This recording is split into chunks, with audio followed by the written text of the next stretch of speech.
Achtung Berlin, die Funkstunde, Sendetages- und Sportnachrichten. Adolf Hitler had been Chancellor of Germany for just 2 days. As Germany stood on the edge of catastrophe, a young theologian named Dietrich Bonhoeffer stepped into a Berlin radio studio with a warning that remains remarkably relevant today. He argued that whenever leaders become idols, they cease to be true leaders and become something else, misleaders. His broadcast was cut off before he could finish, yet the question he raised still confronts us today. How do ordinary people begin surrendering their judgment to a person, an ideology, or a vision that promises certainty?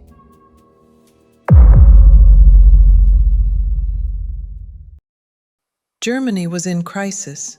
Economic hardship, political instability, and social division had left many people searching for direction. It was into that atmosphere that Adolf Hitler rose to power.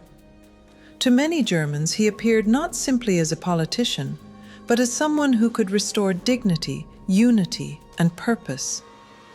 We often imagine that dangerous leaders create blind followers. Bonhoeffer suggested something more unsettling.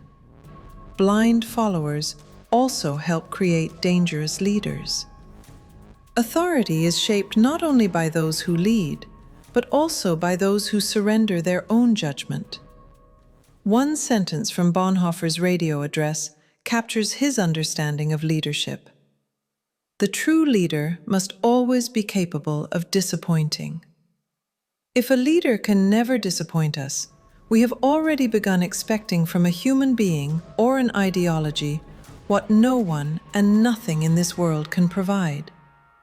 Ultimate certainty, ultimate meaning, ultimate authority.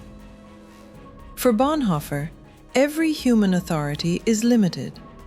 That is precisely why it must never become absolute. It would be comforting to think this was only a lesson about Germany in the 1930s.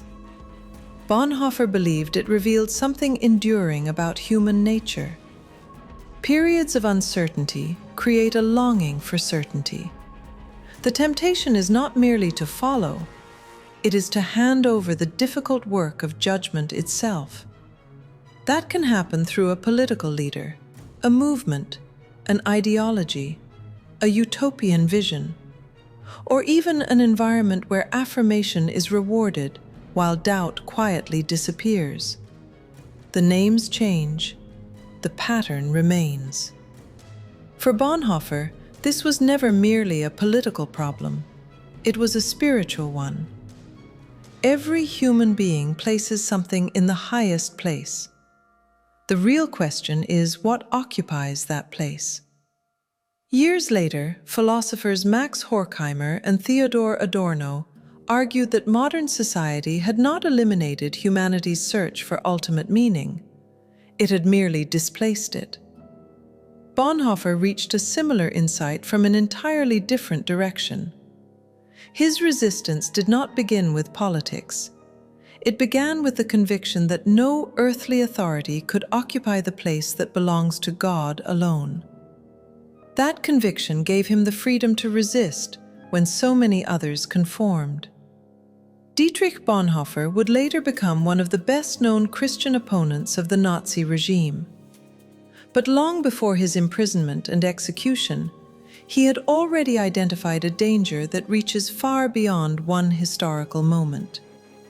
His warning was never simply about choosing the wrong leader.